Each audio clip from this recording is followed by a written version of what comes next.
If you've ever wondered what it feels like to build a whole new life with someone, only to find out you might still be living in the shadow of their past, well, this story is exactly that. Today I'm sharing something deeply personal, something that shook the foundation of my marriage and forced me to question where I truly stand in my husband's heart. So here's what really happened the night my husband admitted he would choose his late wife over me. Story 1. Am I the bad guy for giving petty Christmas gifts after my in-laws banned me from the holiday? I never expected my marriage to end over a pair of novelty socks, a bargain bin shampoo bottle, and a giant dog bone.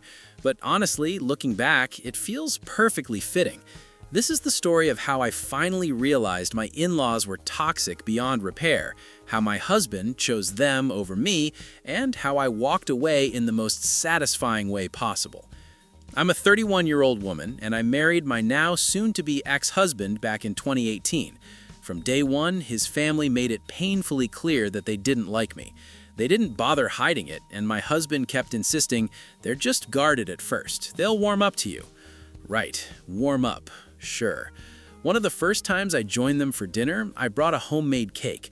I'm not a master baker or anything, but I was proud of it. I walked into the kitchen, smiled, and handed it to his mother as a little thank you for inviting me. She looked me dead in the eye, took the plate, walked over to the trash can, and flipped the entire cake straight into it. Then she handed the empty plate back to me like she was returning a library book. When I told my husband later, he confronted her, and suddenly she transformed into a grieving widow in a soap opera. Tears, shaky voice, the whole performance.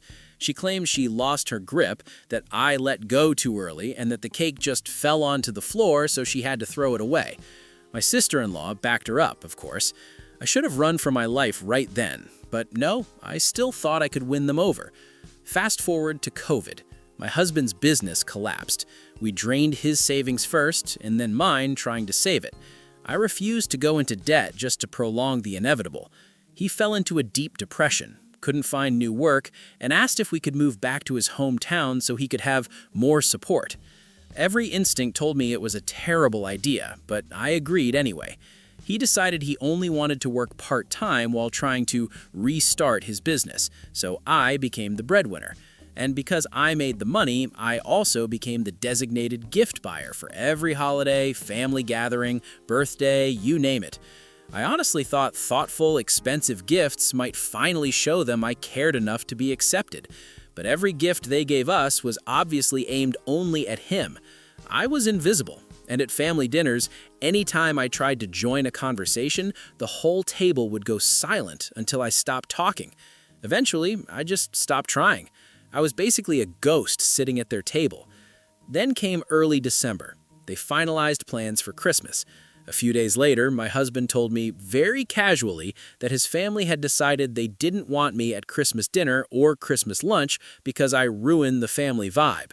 I said, "Fine, we'll do our own thing then." He avoided eye contact and said he was still going. That was the exact moment I knew my marriage was over. Something inside me just snapped into clarity. I wasn't sad anymore. I was done. I went out the next day and returned every single expensive gift I had bought them, and instead I replaced them with something a little more appropriate. For my father-in-law, a pair of ridiculous novelty business socks. For my mother-in-law, the cheapest drugstore shampoo I could find. For my sister-in-law, a hideous dollar store perfume that probably violates environmental laws. And the grand finale, a massive rawhide dog bone for my brother-in-law's chihuahua, so huge that the poor dog couldn't even get its jaw around it. Completely useless. Perfect. By doing that, I saved almost $600, which became the deposit for my new apartment. When my husband got home from Christmas lunch, he came in furious, yelling that I humiliated him and embarrassed him in front of his family. I just asked, why would I keep buying nice gifts for people who don't want me around and have never liked me? He had no answer, just indignation. The following week, I served him divorce papers, and this is where it gets poetic. Remember how his family insisted on that prenup because they were so convinced I was a gold digger? Well, that prenup means he gets absolutely nothing from me. No savings, no alimony, nothing. He can't afford rent, he can't afford car insurance, and for the first time in years, that's not my problem. Some of my friends say they're proud of me for going out in a blaze of glory. Others say I was being petty. Maybe I was, but after years of emotional bruises and being treated like a stray that wandered into their perfect family portrait, I'm honestly fine with being a little petty. So, am I the bad guy here? Personally, I don't think so. I just finally stopped trying to earn love from people who never wanted me in their picture to begin with. Story 2. Am I the bad guy for leaving my sister's wedding when she used her speech to publicly roast me? I never thought my sister's wedding would be the moment I finally snapped, but here we are. I'm 25, the responsible one of the family, the one who helped raise my younger siblings, worked 2 jobs through college, and even sent money home when my parents hit a rough patch. My older sister, Rachel, who's 30, has always been the golden child. Funny, charming, loud, the type of person everyone gravitates toward. And for most of my life, I didn't mind. I got used to it. What I did mind was becoming her personal punchline. It started as harmless teasing, calling me Miss Buzzkill when I didn't want to go clubbing, joking that I was born 40 years old because I'd rather read than dance until 3 a.m. Everyone laughed, and I laughed, pretending it didn't sting. Then came her wedding last weekend. She asked me to be maid of honor, and I was touched. I spent weeks writing a heartfelt speech about our bond and how happy I was to her. But when it was her turn to speak, she blindsided me. She opened by saying she wanted to honor the woman who taught me everything I shouldn't become. People chuckled. I froze. Then she compared me to a 1950s sitcom mom who schedules fun with a clipboard and tells plants to use indoor voices. The crowd roared, my parents included. I held it together until speeches ended, then slipped to the bathroom to cry, hoping I could pull myself together and rejoin the reception. But the jokes kept going at my table. More drinks, more comments about me killing the vibe, and I felt like I couldn't breathe. So I grabbed my purse and left. No yelling, no scene, just gone.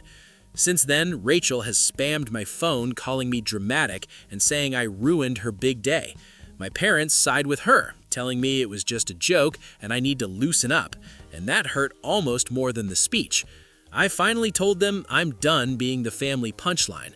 Now they call me selfish, claiming I made the wedding about me.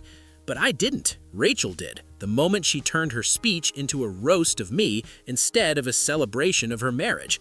I didn't choose the spotlight. I was dragged under it and mocked for standing there. So, am I the problem?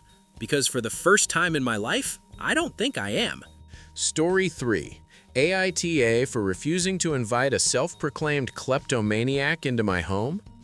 I joined a women's social club 6 months ago after moving to a new city because making friends as an adult is hard. The group was wholesome, reading, crafting, baking, skywatching, exactly the energy I needed. And then there was Andrea, who constantly joked she was a total klepto.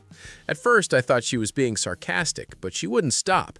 Every meetup, "Don't leave me alone, I might steal your earrings," or "My friends don't invite me over because I take souvenirs." Who brags about stealing, even as a joke? A few weeks ago, I invited a handful of women over to my place to watch a show and craft. Word got to Andrea, and she asked if she was invited. I hesitated, but I live alone, and I wasn't about to risk becoming her next funny klepto story, so I told her I had limited space. She pushed for the real reason, so I told her, I'm not comfortable inviting someone into my home who repeatedly calls herself a kleptomaniac. She went quiet, then snapped, said I was a high school mean girl, and somehow called me ableist, which made zero sense. The group split, people defended her, saying she was just joking, but I still don't think it's crazy to not invite someone who repeatedly claims they steal into your home. Yet somehow, I became the villain for protecting my space. Story 4.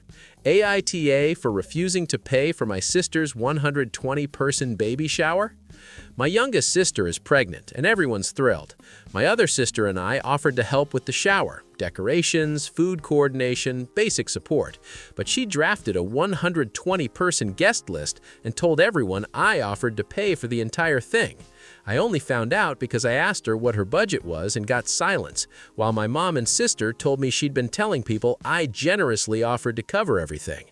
When I confronted her, she brushed it off, yet somehow I still ended up doing all the work, building the invite website, driving an hour to book the venue and put down the deposit, handling centerpieces, buying the stroller, planning food, answering guest questions, everything. No thanks.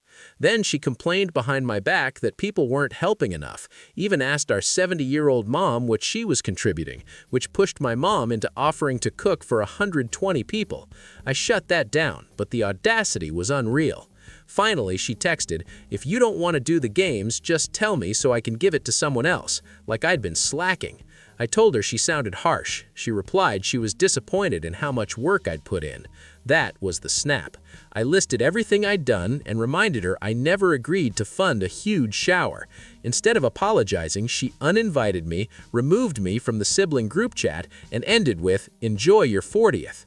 At this point, the whole thing feels like a gift grab scheme, and honestly, being uninvited feels like a blessing. Story 5.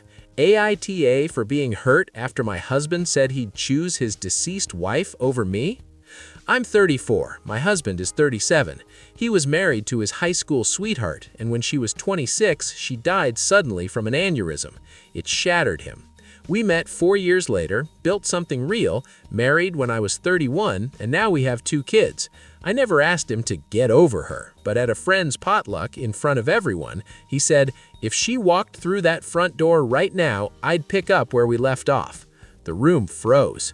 I laughed awkwardly to keep from crying, but inside I felt like I'd been erased, like I was just the backup life he settled for because she died. I went silent on the drive home, asked for space, and he hovered, apologizing and trying to force a conversation before I was ready, so I slept on the couch. The next day, he apologized again, blamed alcohol, said he didn't mean it like that, but once words like that are spoken, you can't unhear them. We agreed to couples therapy, but the foundation feels cracked, and I can't stop replaying the moment. I'm trying to move forward, but the question won't leave me. If she really did walk through that door, would I even matter? We're in therapy now, trying to rebuild trust, but I don't think I'll ever forget what it felt like to hear my husband say I'm second choice. No one deserves that. Thanks for listening to my story. If you've been through something similar or have thoughts, feel free to share.